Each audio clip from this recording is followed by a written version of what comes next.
Hey there. So I'm not a great mechanic, but I do have a 1995 4Runner. It's a SR5 with a 22 RE engine in it, and super proud of it. Super excited to have this vehicle. And I've learned a lot off of YouTube on how to maintain and how to repair some very basic things so far on this. And I realized I just need to give back. And so I'll probably well, my goal is to document a few things as I learn and figure out how to keep this 95 4Runner up and running. So, one of the first things I've done is I've just replaced one of the headlamps in it on the right side, on the passenger side. And so I'm going to show you how I did that real quick, and then I'm going to walk you through how to do the driver's side. So here's my 1995 SR5 4Runner. So what I've done so far is I've replaced the headlamp in this passenger side. Not the lamp, I'm sorry, just the bulb inside. And what I went with is some fairly generic LED bulbs that were available on Amazon. I can link to them down in the description. I honestly don't know if they'll be good or not, so we'll see how they go. But what it took to do the passenger side is there was a 10 mil bolt here holding this window washer reservoir, and then a 12 mil bolt here holding the battery down. And then what it took is a little bit of like helping this reservoir, getting it around some cables and things that were down in there out, and I laid it up here. There was enough, and I had to unclip some of these cables from this side here that you can see that are wrapped around. In fact, this one of them, some of them should go back into these clips as well, just to keep them from rattling around inside the engine bay. So that's unfortunately I can't demonstrate it for you fully because I just don't want to go in and do it again for the video, but it was pretty easy. This bolt, pop them out, and then I'll show you the process of getting the bulb out as I do the driver's side. All right, over here on the driver's side there is a coolant reservoir, there's a coolant reservoir and a bit of a shroud here to protect the back, and those are the two things that need to come out. And these are both a 10 mil bolt, so we're gonna take those out.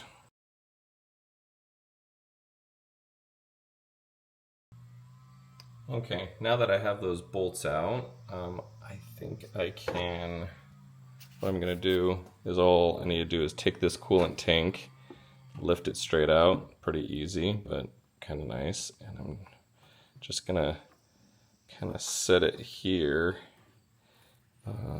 Set it here in the engine bay a little bit, just right there. Make sure it's not leaking or anything. And then this shroud that's here, it's just held with. Feels like there's maybe a little clip or something down in there.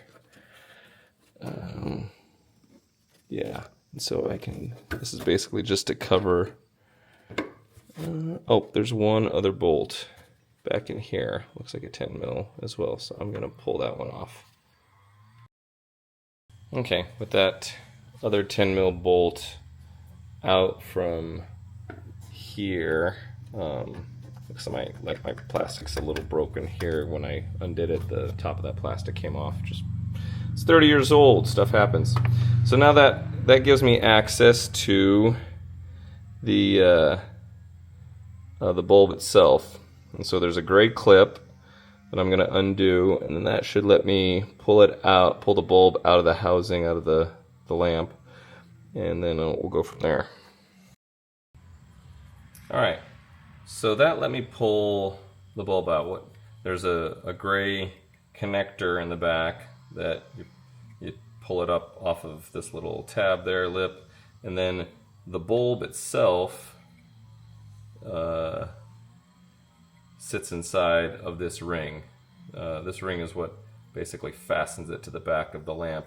And so this is the part that we're going to replace.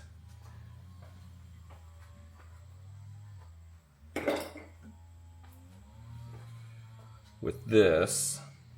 So I'm going to slide this on the back of it like that. And the goal is to make sure that this new bulb is straight up and down like that, which is pretty easy to do because the back of it is oblong. And so we'll fit this into the back. Let me show you kind of how that looks back here right now.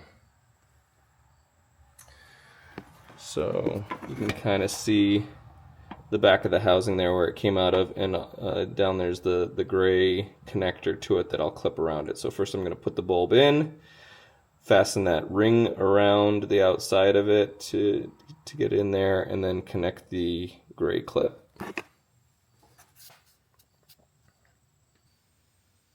We're going to try this point of view and see if I can do this without knocking my camera off. Here we go. So put this into the bulb housing. I'm trying to get that black discounting to seat. Nicely, so the ring goes on. I got those on edges. Kind of nice. So stand around trying to figure out how to get in there to seat properly. I'm just making sure that the bulb itself is in there correct. Oh, there we go. It's happening well. Now I'm going to connect the black connector to the back. There we go. So that was pretty easy. Not too bad. Let's see if I can show you what it looks like now. But basically,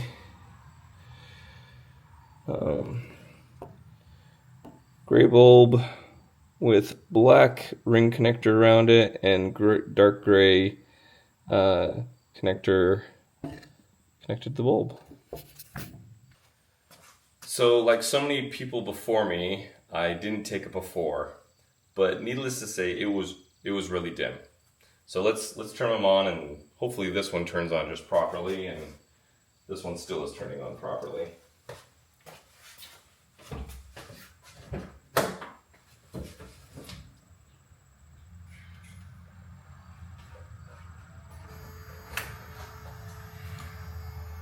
Hey, look at that.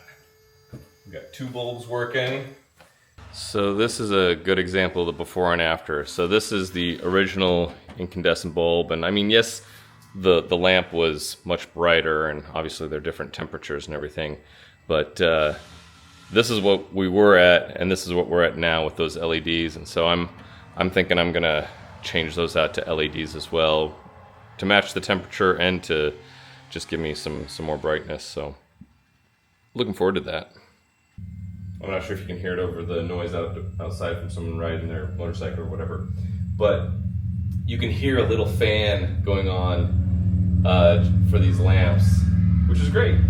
That's them doing their job, is staying cool. So these look really nice and crisp, and for my old eyes, I'm excited to have something that's just a little bit brighter. So hopefully this is helpful to someone. If anything, it was a good learning experience for me to record some of this, and hopefully I can do more recordings to give back to the YouTube community that's helped me get this far with getting this truck together. So thanks so much.